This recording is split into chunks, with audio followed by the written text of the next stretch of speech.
তো হাই বন্ধুরা, তোমাদের সকলকে আবার স্বাগত আমার নতুন ভিডিওতে।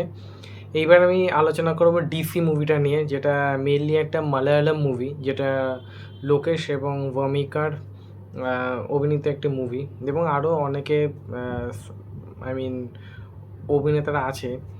তো তাদের ঠিক আমি নাম জানি না, সেটার জন্য সরি। আমি মেনলি মুভিটার ব্যাপারেই আমি বলবো, সিনেমাটার ব্যাপারে।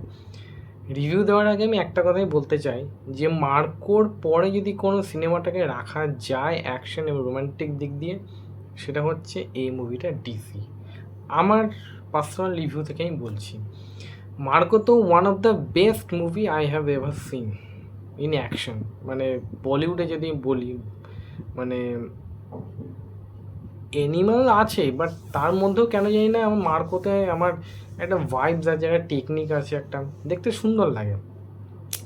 ডিসিরও সেরকম বাংলা একটা মানে দেশি একটা অ্যাকশন আছে, বাট দেখতে খুব মজা লাগবে।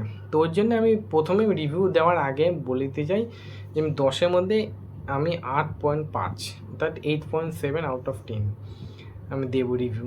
তো এবার কেন দিচ্ছি, কিসের জন্য দিচ্ছি, এবার আমি বলি। অবভিয়াসলি অ্যাক্টিং, ভূমিকা, এখনও পর্যন্ত যে কটা আমি মানে অ্যাক্টিং যদি আমি দেখে থাকি লাস্ট কয়েকটা সিনেমাতে, সেটার মধ্যে ভূমিকার আমি লাস্ট যদি আমি দেখি, সেটা খুফিয়াতে আমি দেখেছিলাম, আর আরেকটা ওয়েব সিরিজে আমি দেখেছিলাম, নামটা ভুলে যাচ্ছি। সেই দুটোর পরে আমি এই দুটোর মানে এই ডিসিতে আমি দেখলাম ওর অ্যাক্টিং। আর নাগেশ মেনলি ডিরেক্টর, বাট এত সুন্দর যদি অ্যাক্টিং করতে পারে এই প্রথম আমি দেখলাম যে কোন ডিরেক্টর এত ভালো সুন্দর একটা অ্যাক্টিং করতে পারে। তো এই মুভিটার মেনলি যদি গল্প যদি বলে থাকি, যে নাগেশ যে একজন কয়েদি, কিন্তু সে অনেকেই মানে গরিব যারা, দুস্থ যারা, তাদেরকে ন্যায় বিচার যারা পায় না তাদেরকে হেল্প করে থাকে। আর এদিকে দেখা যাচ্ছে ভূমিকা, সে একজন প্রস্টিটিউট, বাট সেও একজন যে মানে একটা জেলের মধ্যে বন্দি, আর ও একটা বলতে গেলে গ্যাংস্টারের মধ্যে বন্দি। তো দুজন বন্দি যখন উঠতে চাইবে, নিজের মতন করে লাইফ যখন সেটেল করতে চাইবে, এবং দুটো মানুষজন একে অপরের পরিপূরক হয়ে উঠবে, সেটাই হচ্ছে এই মুভির মানে মূল একটা মধ্য কথা। এবার যদি আমি বলে থাকি যে মুভিটা বেস্ট কী ভালো লেগেছে আর কী খারাপ লেগেছে, ভালো যদি লেগে থাকে সেটা যে action action action and action.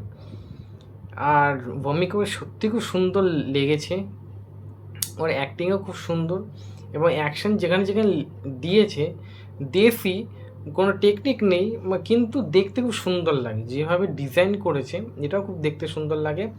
Plus আরেকটা জিনিস যেটা নাগেশের সাথে ভূমিকার যে একটা মানে দুজনে যে করসপন্ডিং যেটা আছে, সেটাও খুব দেখতে খুব সুন্দর লাগে। সেটা কিন্তু স্ক্রিনে দেখতে ভাল লাগে, এবং ম্যাচ যে করেছে, সিঙ্ক যে করেছে, সেটা খুব সুন্দরভাবে করেছে। অনেক সময় দেখা যায় যে সিঙ্ক হয় না, চলছে মুভিটা আবার সিঙ্ক হচ্ছে না, বাট এদের দুজনের যে সিঙ্ক, সেটা খুব সুন্দরভাবে করেছে। আর গল্পটাতে এটাই আমি বললাম। আর যদি আমি বলে থাকি যে ডিরেকশন, যদি বলে থাকি ডিরেকশন ওকে অতটা কি ভালো লাগেনি। আর যদি খারাপ যদি আমি কিছু বলে থাকি, খারাপ এখানে কোনো কিছুই আমার তেমন চোখে পড়ার মতন কোনো কিছুই লাগেনি। মানে আমি তো বললাম প্রথমে, আমি রিভিউ দেওয়ার আগে আমি রেটিংস যখন দিয়ে দিয়েছি, সেখানে খারাপ কোনো কিছুই চোখে পড়েনি। চোখে আমার আরেকটু পড়তো গল্পটা আরেকটু বড় হতো, ছোট নয় গল্প, কারণ অ্যাকশনটা এমন সুন্দরভাবে দেখিয়েছে, বাট গল্পটাও তার সাথে সাথে সাথে সাথে এমন যে চেস করছে, চোরের সাথে পুলিশের যে চেস করছে, বা একে অপরকে যে চ্যালেঞ্জেসগুলি যেগুলি করছে, দেখতে খুব সুন্দর লাগে, এবং স্ক্রিনে যখন আসছে সেটা খুব একটা এক্সাইটমেন্ট বাড়িয়ে দিচ্ছে। এবং আমার মনে হয় এটা সিজন 2 মানে এটা পার্ট 2 আসবে, তো সেটা দেখতেও যতটা সুন্দর লাগে, এবং এটা গল্পটা যদি আরেকটু যদি বড় হতো, আমার মনে হয় আরও বেশি এটা ভালো লাগবে। যাই হোক, কোনো ব্যাপার নয়, কিছু গল্প রেখে দেওয়া ভালো সেকেন্ড পার্টের জন্য। তো তোমরা যারা ডিসি মুভিটা দেখেছো, তোমাদের কেমন লেগেছে প্লিজ আমায় কমেন্ট করে কিন্তু জানাতে কিন্তু ভুলবে না। আর প্লিজ যারা আমার এই চ্যানেলে আসছো, লাইক শেয়ার কমেন্ট করতে কিন্তু ভুলে যেও না, please please please do, please like share and comment. Thank you, bye, good night.